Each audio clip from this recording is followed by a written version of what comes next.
Tony, I'll ask you about what caught a bit of everyone's eye today. Mm-hmm. Bruno over the past 24 hours. Yeah. What happened there? Oh, look, we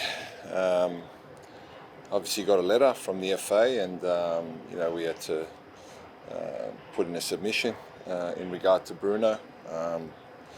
In regard to something that happened on the field. I think it was due to swearing or something. I'm not quite sure whether it was because it was caught on the microphone or because it just happened in general. But so we had to answer to something there, and we were very happy that it's cleared and he can play. That's the most important thing.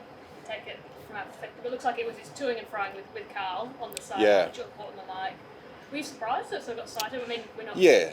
It's not a surprise to see players swearing on. Yeah, I'm surprised that he got cited. That's clear. I think we all were, but we had to respect the process, and we did that. And JD did a great job, and he's cleared to play. So we followed the protocol, the process, and he's available.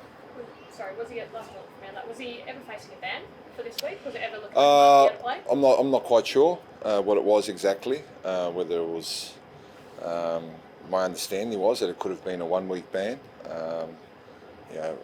Whether it could have been a warning or a monetary fine. That's I'm not sure whether they were also alternatives or options.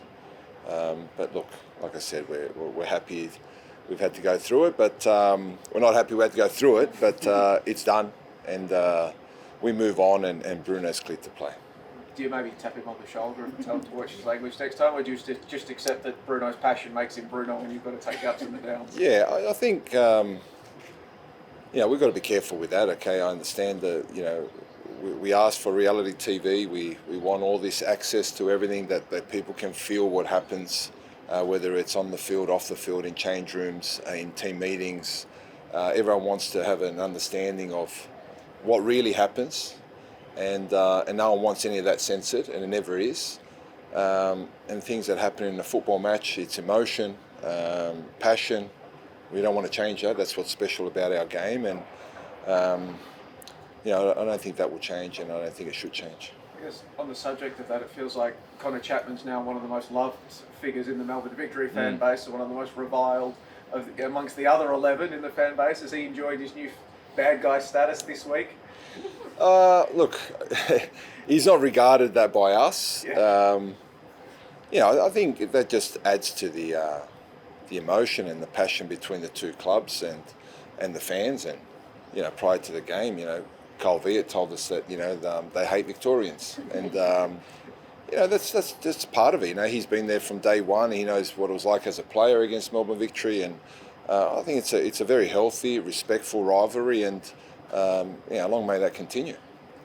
On the subject for this weekend's number of fitness concerns, particularly hanging over the back four, and heading into this one even without Roderick's suspension. I guess first, Adama, it looked bad on the weekend. Have you had an update about what he's actually done and how long he might be out? Yes, he won't play this week. That's for sure. But it's a lot better than we first anticipated. So the scans were very positive in terms of an injury. So we believe he's a good chance for the MacArthur game. Exciting prospects. It looked pretty nasty. Yeah, it did. I think they're quite deceiving, because you can feel as though you've torn your entire hamstring, and a strain can sometimes feel the same. So those ones are always difficult to assess. The scan obviously makes it a lot clearer, and Adama's already, he started jogging yesterday, so we know it's a positive, and now it'll be about how he can recover, and when can he sprint. And the sooner that he can get to that stage, well then the sooner he can come back. And at the moment we're anticipating he's a good chance for MacArthur, but we'll see. Jason Garriott, do you get him back this week, or do you rest him with the international break coming up? No, I think he trained yesterday, so he's getting checked now as we speak. If that's all clear, he'll train again today with the group, and then we'll make a decision tomorrow morning on him.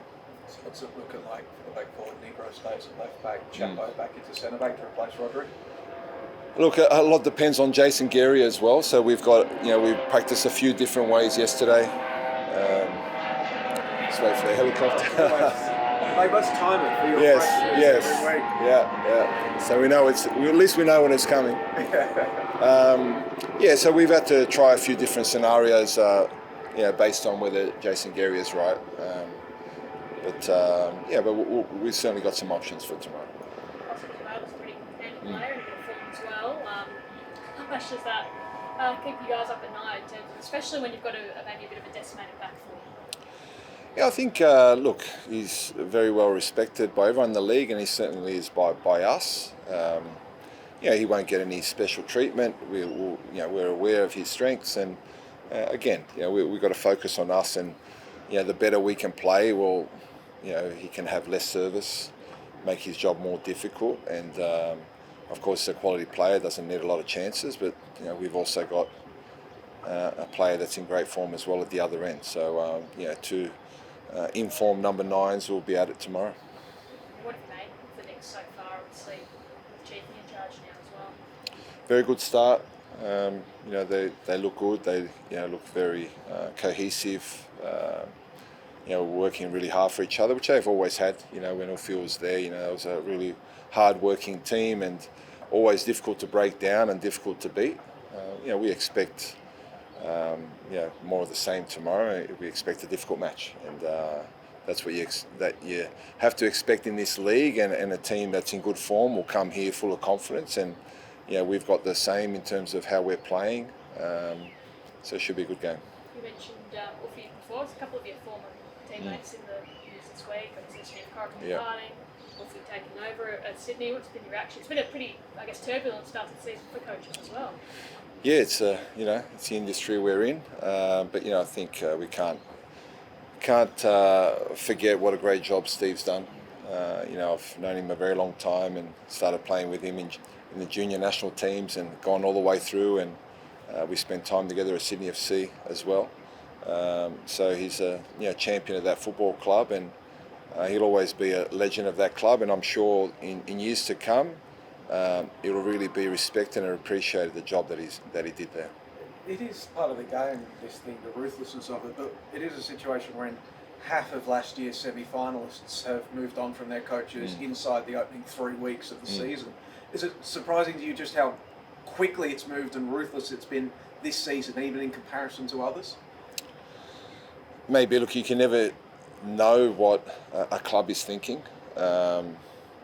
In terms of how their off-season was, how their pre-season was. Sometimes we believe that these things are done in just 1 or 2 weeks. Maybe it's been thought about for a long time, or I don't know how the clubs operate in that space. But it seems that way, that after a couple of games, 2 coaches are gone. On the surface of it, it looks surprising, but as I said, it's the nature of it, and no one's bigger than the club, and the club always comes first, and the club makes decisions based on what they feel is best for them. How difficult is it for you as coaches when you're hearing these rumours, you're seeing your friends and your colleagues being sacked and being moved on? I remember last season an article came out, apparently you were going to get sacked and Ufutale was about to replace you. How do you react when you're hearing all this noise and you're seeing everything happening? The noise of that you put to the side, and we always need to focus on our job and what we're doing at the football club, and you shouldn't listen to the noise when it's praise, and also you shouldn't listen to the criticism. You've got to stay on your path, and as I said, in respect to Stevie, I know what a great job he's done. The trophies are clearly there to show that, and the longevity that he put into that club as a player and then a coach, and I'm sure he'll move on to another challenge and do a good job again. Socceroos squad's being unveiled here this afternoon. Are any of your boys getting a call up, or if they're not, any that you think should have? Look, as a coach, you always think your players are good, and they warrant at least consideration. But I'm also of the thinking that the Socceroos shirt shouldn't be given out. It has to be earned. And if we're going to start speaking about players, they have one good game, and he should be a Socceroo. I've always believed that that's wrong. you need to earn that shirt, and then when you get it, it's hard to keep it. So that's my thought on it, and I wouldn't say after a couple of games that I have a list of players that I believe should be in Socceroos. Ask me in 15 weeks, and if they're top players for 15 weeks, well then maybe Graham should consider them more closely. That's my view.